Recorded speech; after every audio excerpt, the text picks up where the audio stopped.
กับเรียนพระอาจารย์พระครูไทยนะครับเดี๋ยวจะมีการแสดงอีกชุดหนึ่งนะครับอาจารย์ขอให้นักแสดงได้เปลี่ยนเครื่องแต่งกายประมาณ10 นาทีเดี๋ยวจะมีการแสดงอีกชุดนึงเดี๋ยวเราอดใจรอสักครู่หนึ่งนะครับผม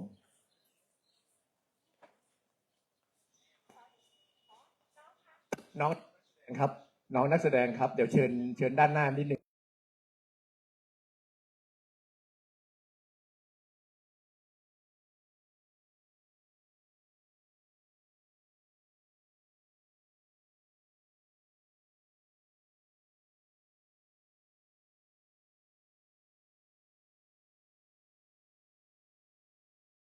บุกนะครับว่า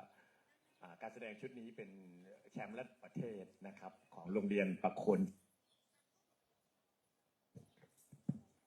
คนชัยพิทยาคมใช่ไหมครับในรายการชิงช้าสวรรค์นะครับขอเสียงปรบมือให้กับนักแสดงอีกครั้งหนึ่งนะครับสำหรับชุดแรกนะครับผม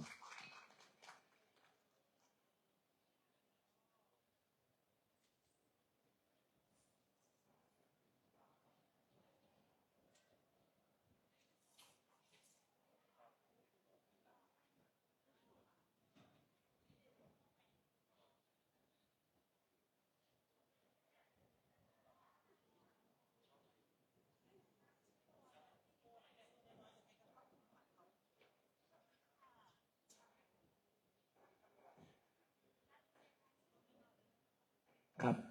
ขอเสียงปรบมือให้กับนักแสดงสำหรับการแสดงชุดแรกอีกครั้งหนึ่งนะครับแล้วรบกวนอดใจรออีกสักครู่นะครับการแสดงชุดขอเวลาอีกประมาณ10 นาทีนะครับสำหรับการเปลี่ยนเครื่องแต่งกายของนักแสดงนะครับ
ครับสำหรับช่วงเวลาที่กำลังรอการแสดงชุดต่อไปขอทางเจ้าภาพนะครับทางพี่ปุ๊กแจ้งมาว่าขอเรียนให้กับแขกผู้มีเกียรติทุกท่านได้ทราบ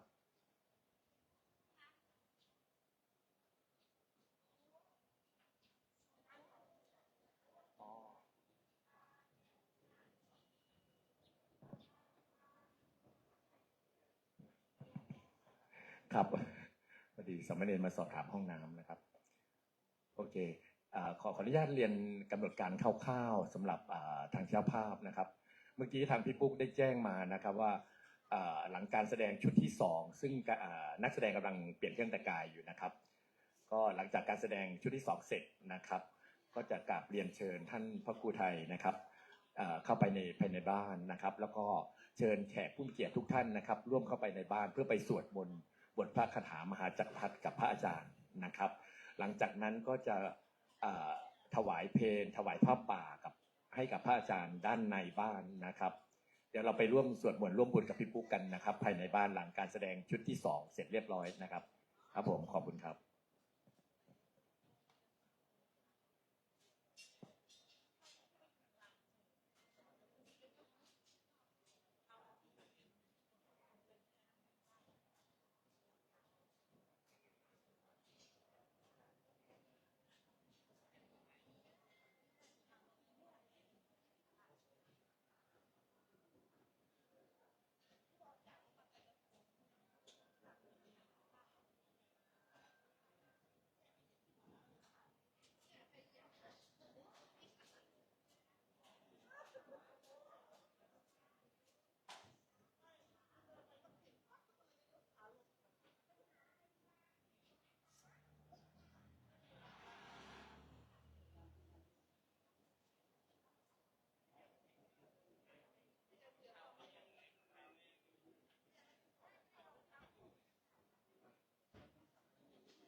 ไปถึงนู่นไหม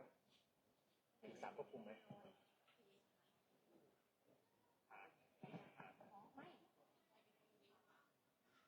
จากนี้ ฮัลโหล1 2 3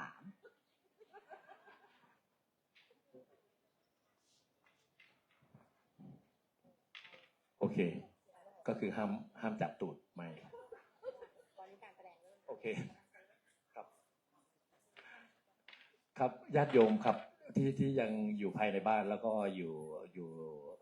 ห้องน้ำหรือตรงไหนสักที่นะครับ ตอนนี้การแสดงเราจะเริ่มแล้วนะครับชุดที่2เชิญทุกท่านที่ลานด้านหน้าของบ้านเลยได้เลยครับเป็นการแสดงที่หาชมได้ยากนะครับถ้าไม่ใช่กรณีพิเศษจริงๆเป็นรางวัลที่1ของประเทศใช่ไหมครับพี่ปุ๊กรายการเห็นพี่ปุ๊กบอกว่าเป็นรายการชิงช้าสวรรค์นะครับได้ชนะเลิศใช่ไหมครับพี่ปุ๊กของโรงเรียนประโคนชัยพิทยาคมโอเคครับเชิญเลยครับเครื่องเสียงพร้อมครับผมสวัสดีค่ะ หนูชื่อเด็กหญิงศิริลักษณ์เสาเปรียค่ะ ชื่อเล่นชื่อน้องไข่มุก เป็นนักร้องนำวงดนตรีลูกทุ่งเฟื่องฟ้าขาว โรงเรียนประโคนชัยพิทยาคมค่ะ ขอกราบนมัสการท่านพระอาจารย์ค่ะ ประโคนชัยขออนุญาตบอกความในใจค่ะ ไม่เจอกันนานคิดถึงจังเลย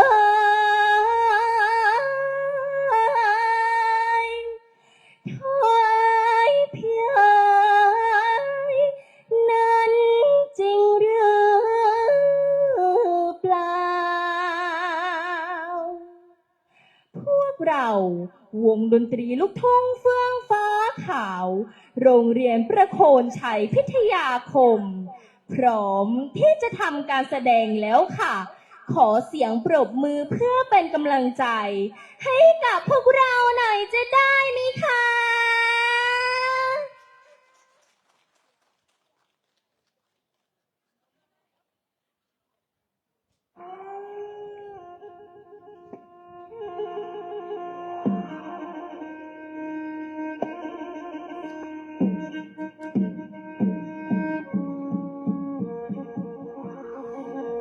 บน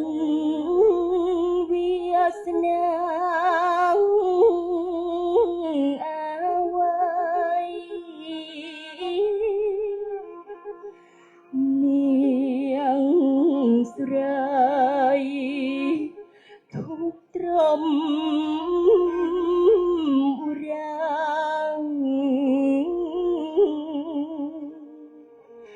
บองนุ่งเต้าเคลียดชงายอำลารออีกนานไหมนะที่จะกลับมาทอสมปูนสบาย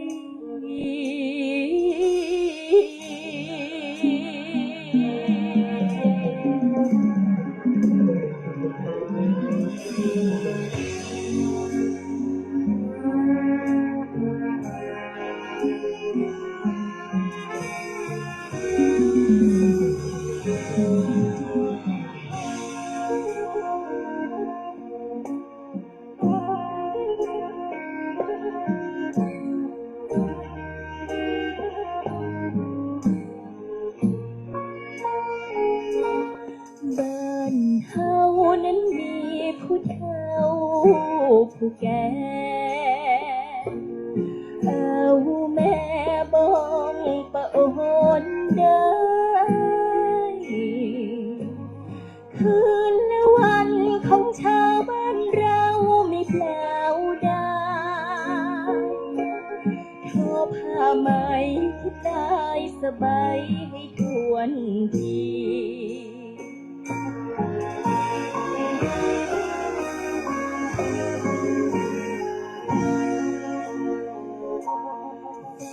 แต่รอรักคนที่เขาไม่รักเรานั่งเศร้าซึมป่วยในใจให้ลบลี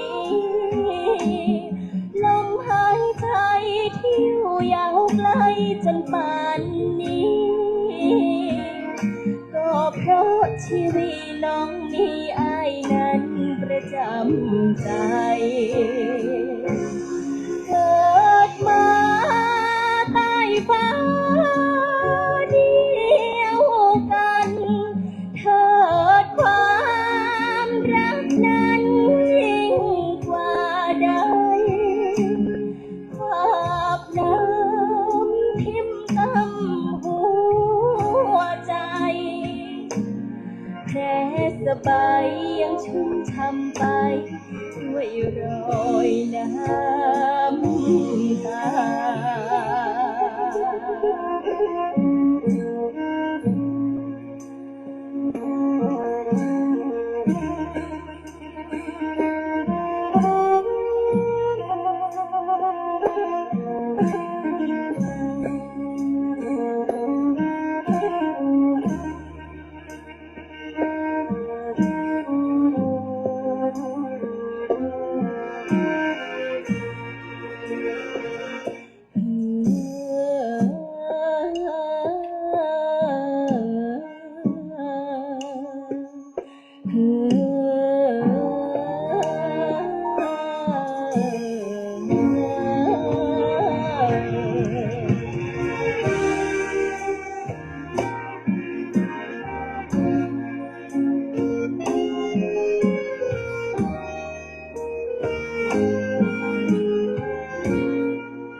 เกิดมาใต้ฟ้าเดียวกันเถิดความรักนั้นยิ่งกว่าใดภาพน้ำทิ่มกำหัวใจแผลสบายยังชุ่มช่ำไปด้วยรอยน้ำตา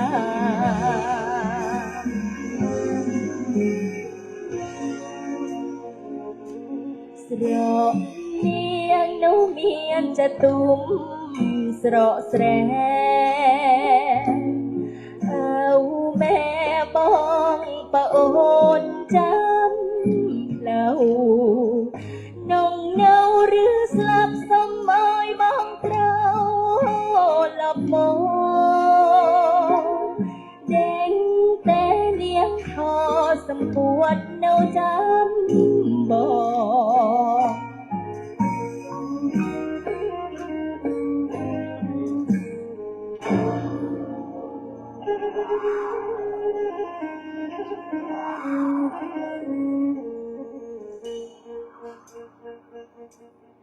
แดงแต่เนียงทอ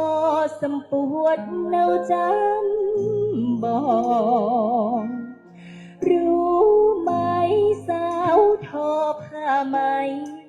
คนนี้รอ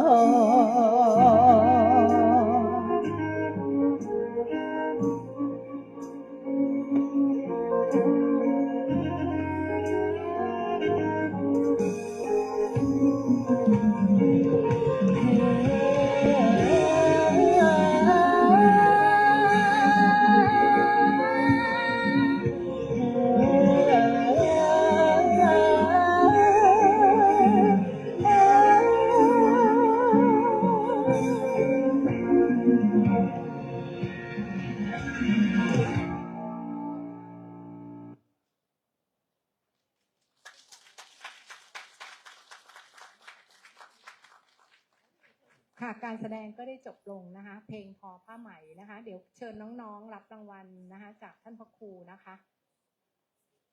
บทความอันนี้ก็คือการทอผ้าไหมของหญิงสาวผู้หนึ่งนะคะด้วยการทอผ้าแล้วก็จิตใจเนี่ยเฝ้ารอคนรักนะคะ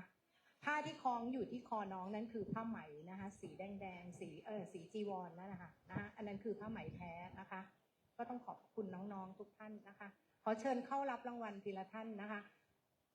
และเดี๋ยวขออนุญาตถ่ายรูปด้วยนะคะขอเก็บภาพเป็นที่ระลึกกับท่านพระครูนะคะเชิญเลยค่ะ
ทไตรรัตน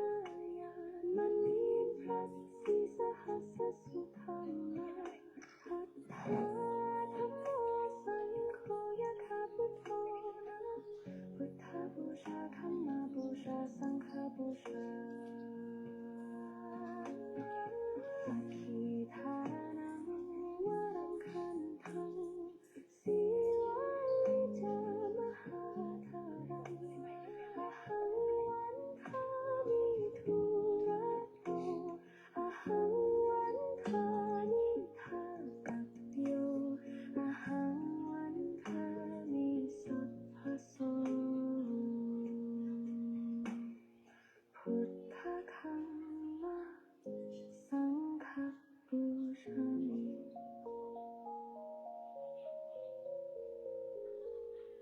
นะโมพุทธายะพระพุทธไตรรัตนญาณมณีพระศรีสหัสสุธรรมาหัตถาธัมโมสังโฆยะคะพุทโธนะพุทธบูชาธัมมาบูชาสังฆบูชาสักขีทานังวรังคันทังสีวาลิจามหาธารังอหังวันทามิทุระโตอหังวันทามิทากัปโยอหังวันทามิสัพพโสพุทธคัมมะสังฆบูชามิ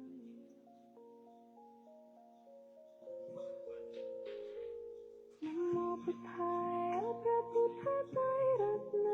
ญาณมณีพระศรีสหัสสุธรรมาหัตถาธัมโมสังโฆยะคะพุทโธนะพุทธบูชาธัมมาบูชาสังฆบูชาสักขีทานังวรังคันทังสีวาลิจามหา สมันตาจักวาเลสุอัตราคัจฉันตุเทวตาสัทธมังมุนิราชสสะสุนันตุสักขโม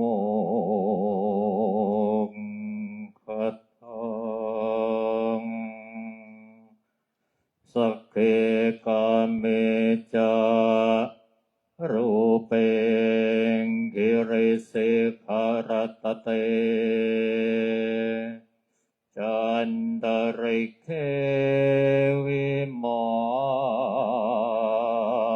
นเนทิเปรัตเทจาอาเมตรุวนาขะอันเนงเขหาวัตถุมหิเกตเอ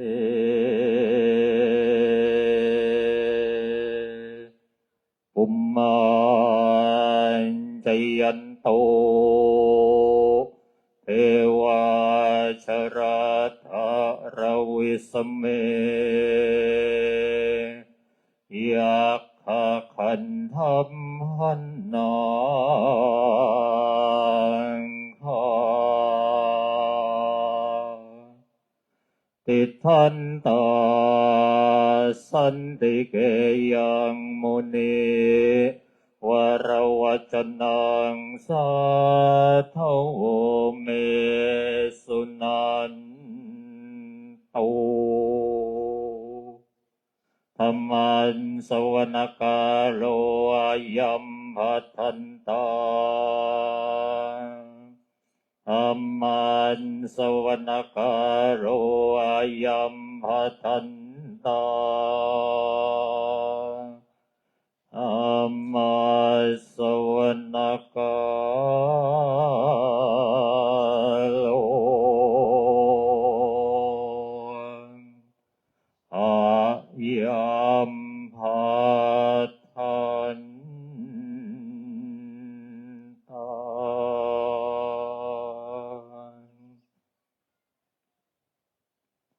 ญาติโยมเตรียมน้ำคนละ1 ขวด พระคุณเจ้าก็นิมนต์หยิบน้ำมารูปละขวดนะเอามากรวดน้ำด้วยกันทั้งหมดนะครับ เดี๋ยวเราจะได้เข้าไปที่ในบ้านจะได้ไปฟังพระสงฆ์ทั้งนั้นจะได้เจริญพระพุทธมนต์เพื่อความเป็นมงคลนะเอาน้ำมาคนละขวดเลยครับมาทางนี้เลยนะญาติโยมนะเดี๋ยวเราจะกรวดน้ำให้ปู่ก่อนนะเอาเลิกเอาชัย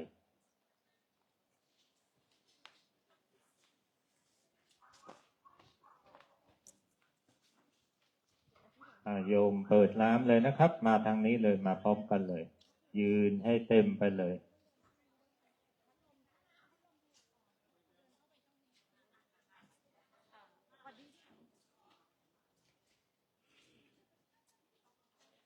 มาเลยจ้ะรอมาทั้งหมดเลยนะมาทั้งหมดเลย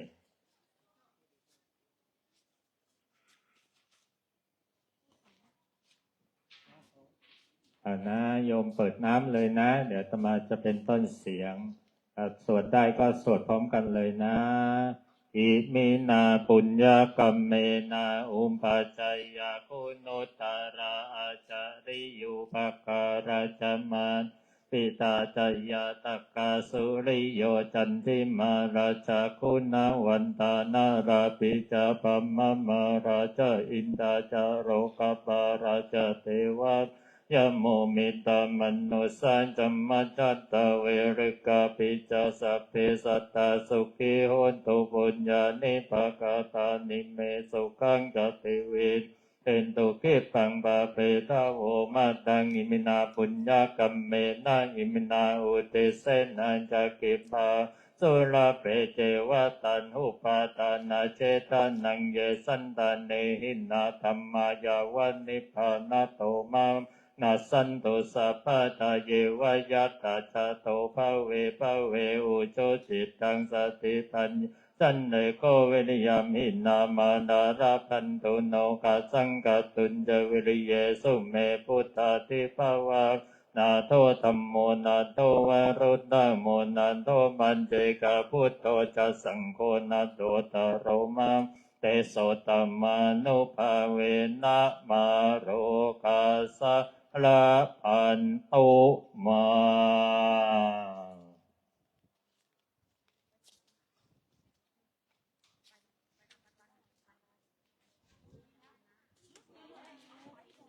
เอ้าแม่นบ่